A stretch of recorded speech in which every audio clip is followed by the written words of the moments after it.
للذكر مثل حظ الأنثيين. آمنت بالله صدق الله العلي العظيم وصدق رسوله النبي الأمين الكريم ونحن على ذلك من الشاهدين والشاكرين والحمد لله رب العالمين. عليه الصلاة والسلام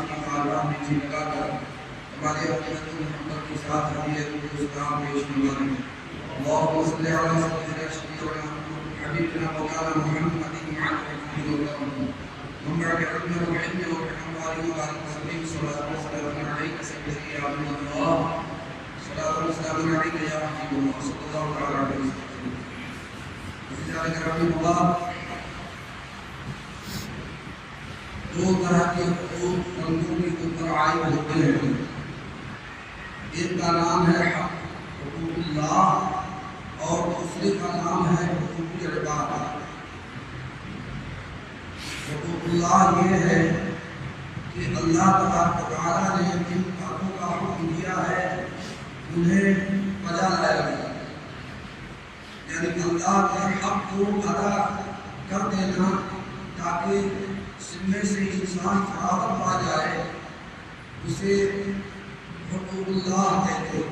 مثلا نماز ہے، روزہ ہے، زکوٰۃ وغیرہ ہے، ان باتوں کا حکم اللہ نے دیا اور یہ اللہ کا حق ہے. لہٰذا جب ہم ان عبادتوں کو ادا کریں گے تو اللہ کا حق ہم نے ادا کیا، اور اگر کبھی آپ نے چھوڑ دیا اسے گنہگار ہو، ڈائریکٹ آپ نے اللہ کے حق میں جنایت کی، اب اس کی تفصیل پر ہے. وہ چاہے تو اپنے کرم سے بخش دے دے اور چاہے تو سزا دے دے، وہ مختار ہے. تو حقوق اللہ جو ہوتا ہے اس میں اللہ تعالیٰ اور بندے کے درمیان کوئی دوسرا واسطہ نہیں ہوتا ہے. اللہ کا حق ہے بندے کو ادا کرنا ہے، بندے نے ادا نہیں کیا تو اللہ تعالیٰ کے حق میں جنایت کیا، وہ چاہے تو سزا دے اور چاہے تو معاف کر دے. بات سمجھ میں آ گئی؟ دوسرا حق جسے حقوق العباد کہتے ہیں یہ بہت اہم ہے. اس کا معاملہ بڑا کٹھن ہے. بندے کا حق دوسرے بندے کو، یہ حق ایسا ہے پہلے کہ اگر بندہ ادا کر دیا تب تو بڑی اچھی بات ہے، اور اگر بندے کا حق ادا نہیں کیا تو اتنا مشکل مرحلہ ہوتا ہے اس انسان کے لیے کہ اللہ تبارک و تعالیٰ قیامت کے دن جب حقدار کھڑا ہو جائے گا کہ مولا میرا حق اس نے مارا ہے، تو اللہ تعالیٰ فرمائے گا کہ چلو اس کا حق ادا کرو. اب وہاں آپ سارو سامان لے کر کے تو نہیں پہنچے ہوں گے نا، پراپرٹی گھر وغیرہ لے کر کے پہنچے ہیں کیا؟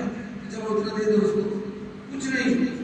آپ کے نام اعمال میں جو نیکیاں ہوں گی ان نیکیوں سے اس حق العباد کو پورا کیا جائے. اور اگر نیکیاں نہیں ہیں تو آپ کو اس کے بدلے عذاب ہوگا. مجھے بتاؤ پیارے، جہاں انسان ایک ایک نیکی کے لیے ترس رہا ہو، وہ ہار لگا رہا ہوگا ادھر ادھر، وہاں پر دوسرے کو نیکی دینا کتنا کٹھن مرحلہ ہوگا آپ اس کا اندازہ کر سکتے ہیں. بندہ جب تک معاف نہیں کرتا ہے اللہ تعالیٰ بھی معافی نہیں دیتا. یہ یاد رکھیں، حق العباد کتنا مشکل ہوتا ہے. اللہ اکبر، میں دیکھتا ہوں مشاہدات یہ بتاتے ہیں آج تقریباً الا ماشاء اللہ ہر انسان حق العباد میں گرفتار ہے. ہم یہ دیکھتے ہیں کہ اجنبی انسان کا حق ہم نے اگر مار دیا تو بھی حق العباد مارنا ہوگا، اور اگر ہر بار کا رشتہ دار کا حق مارا تو بھی حق العباد کا مارنا ہوگا.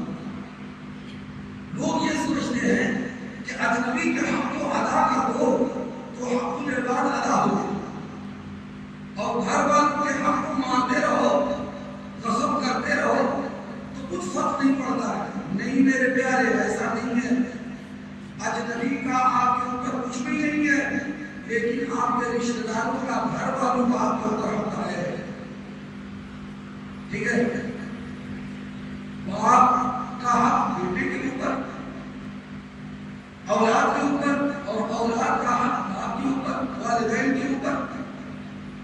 تعلیم و تربیت کے حوالے سے گفتگو کر چکا ہوں، آج ذرا کچھ اور آگے بڑھ کر کے بتاتا ہوں۔ سنیے، بہت سارے والدین ایسے بھی ہوتے ہیں کہ جو اپنی بیٹیوں کا حق نہیں دیتے۔ جتنا کچھ ہوا، جتنی پراپرٹی ہے، جتنا مال ہے، دکانیں ہیں، مکان ہے، جائیداد ہے، زمین وغیرہ ہے، یہ سب کے سب لڑکوں کے لیے ہو جاتا ہے اور بیٹیوں کو کچھ دیتے ہی نہیں۔ اکثر ایسا ہے، میں سمجھتا ہوں کہ 100 میں سے 98 لوگ اس عمل میں ملوث ہیں۔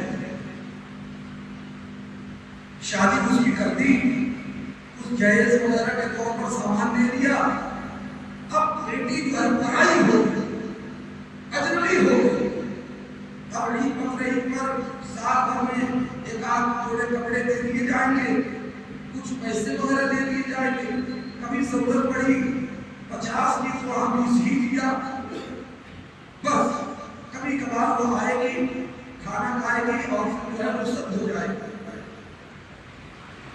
مرنے سے پہلے اکثر والد اپنی جائیداد اپنے بیٹوں کے نام کر دیتا ہے۔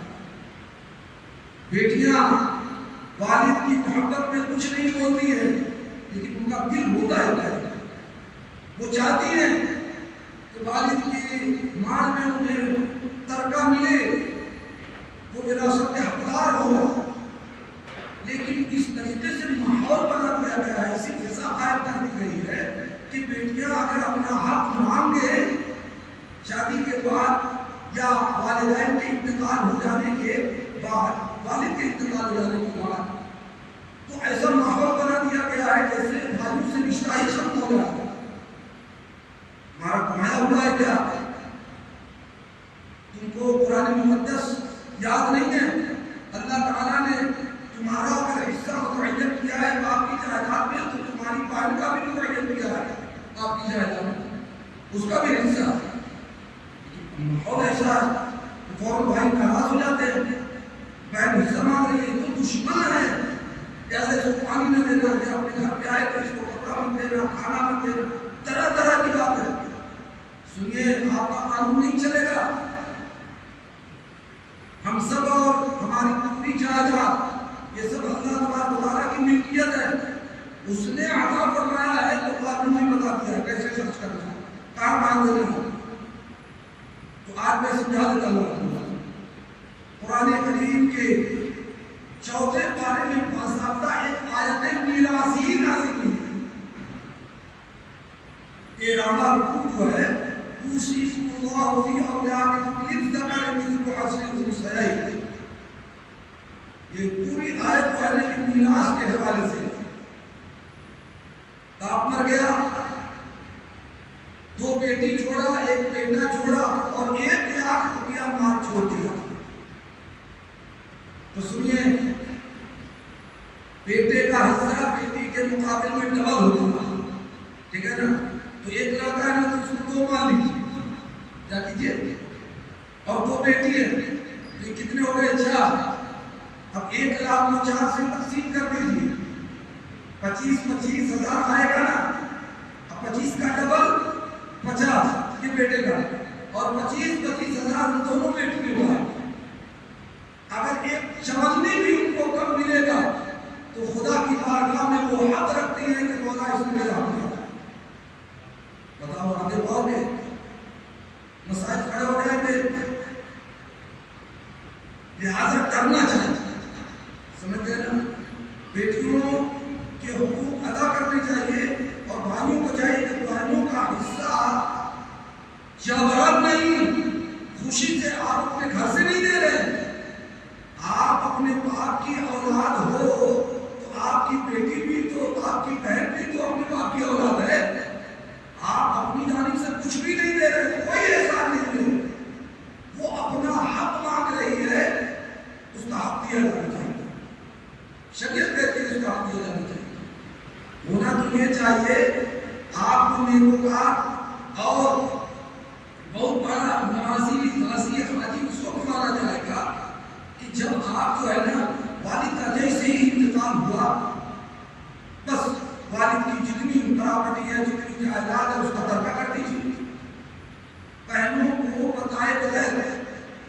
ترکہ کر کے مفتی صاحب سے جا کے فتویٰ لے لیجیے اور اس کے بعد جو ہے سب کا حصہ آپ تقسیم کر دیجیے اور اس کے بعد اپنی بہنوں کے ساتھ میں بھلائی کا سلوک کیجیے، تب مزہ آئے گا، تب دیکھا جائے گا آپ کے اندر کتنا رب بستا ہے اور کس قدر آپ الفت و محبت کرتے ہیں۔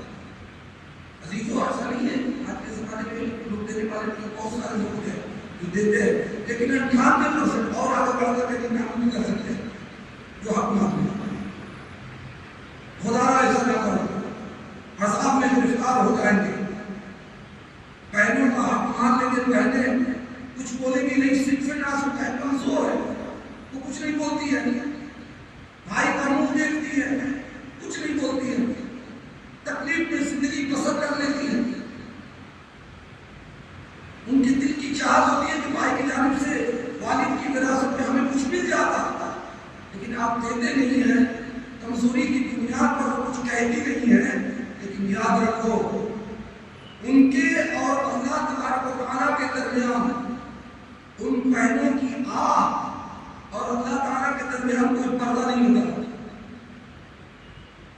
ان کی جب آہ نکلے گی نا تو آپ سوچیں گے کہ فلاں نے ایسا کر دیا، فلاں نے ایسا کر دیا، فلاں نے ایسا کر دیا، کچھ نہیں، آپ نے اپنی بہن کا حق مانا ہے، اس لیے آپ کے گھر سے برکت چلی گئی، آپ کے مال سے برکت چلی گئی۔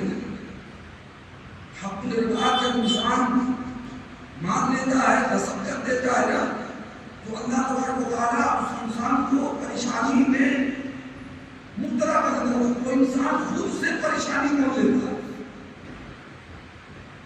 اس کی پریشانی ختم ہونے کا نام نہیں لیتی۔ حضرت مالک بن دینار رضی اللہ تعالیٰ عنہ کو ایک شخص ایک تاجر تھا، بلا کر کے لے گیا دعا کرانے کے لیے، حضور والا بڑی فساد مزاری چل رہی ہے، روزی پر برکت نہیں ہو رہی ہے، آپ چلے دعا فرمائیں۔ حضرت مالک بن دینار گئے اور جا کر کے گدی پر بیٹھے اور غلے کو سون کر کے آپ نے معلوم کر لیا کہ یہاں غریبوں کا حق مار کر کے مال جمع کیا گیا۔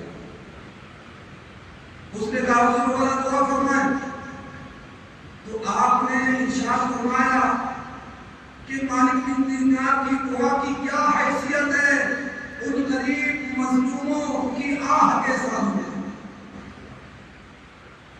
جاؤ ان سے معافیا مانگو اور ان سے دعائیں کراؤ، میری دعا تمہارے حق میں کارگر نہیں ہو سکتی۔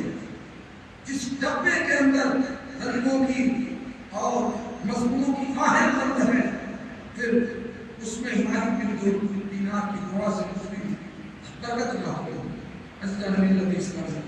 تو قرآن مقدس میں ارشاد کے موافق حقوق العباد کی پاسداری کی ہے۔ اس میں اور بھی بہت ساری باتیں ہیں، شوہر مر گیا، بیوی چھوڑ دیا اور اولاد چھوڑ دیا، تو اس کے مال سے سب سے پہلے اس کا قرضہ ادا کیا جائے گا، پہلے اس کی تجہیز و تکفین کی جائے گی، پھر قرضہ ادا کیا جائے گا، پھر وصیت نافذ کی جائے گی، اس کے بعد جو مال بچ رہا ہے وہ ترکہ بنتا ہے، اور پھر جو وارثین ہوتے ہیں ان کے درمیان میں وہ مال تقسیم ہوگا۔ چلو اولاد اور فرمانبرداری بتاتی ہے تو تجہیز و تکفین کر دیتی ہے، بہت کم اولاد ہے جو والد کا قرضہ دیتی ہے، ورنہ تو ارے وہ ابا اس کو لے کر کے گئے تھے، تم نے آپ ان سے اپنا معاملہ کیوں نہیں چکا کیا، ہم کچھ نہیں دے پائے،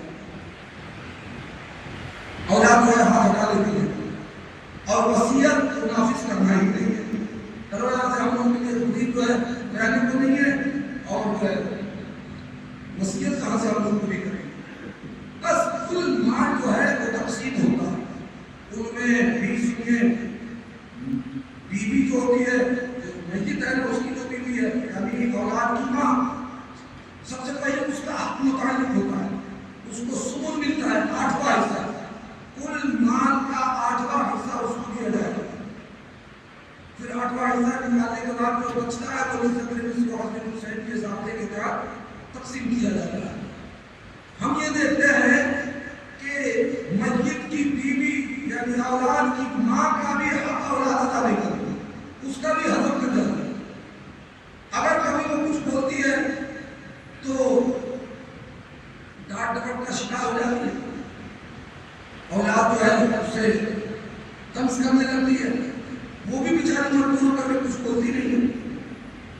انہیں کے سہارے وہ کچھ بولو گی تو جو ہے یہ ہمیں کھلانا پلانا بند کر دیں گے. عزیزو اس قدر جو ہے ماتحتوں کو نقصتا ہوتا ہے، ان کے اوپر شفقت کرو، جو اللہ کا قانون ہے اس پر عمل کرو. اللہ تعالیٰ باتوں کا بھی اس کو اللہ تعالیٰ ہم سب کو پیارے رسول صلی اللہ علیہ وسلم کے اسوہ حسنہ جمیلہ مقدسہ مبارکہ پر عمل کرنے کی توفیق نصیب عطا فرمائے. آمین بجاہ نبی کریم علیہ الصلوۃ والتسلیم. استغفر اللہ ربی من ذنوبی واتوب الیہ. لا الہ الا اللہ محمد رسول اللہ وعلیہ وسلم. السلام علیکم.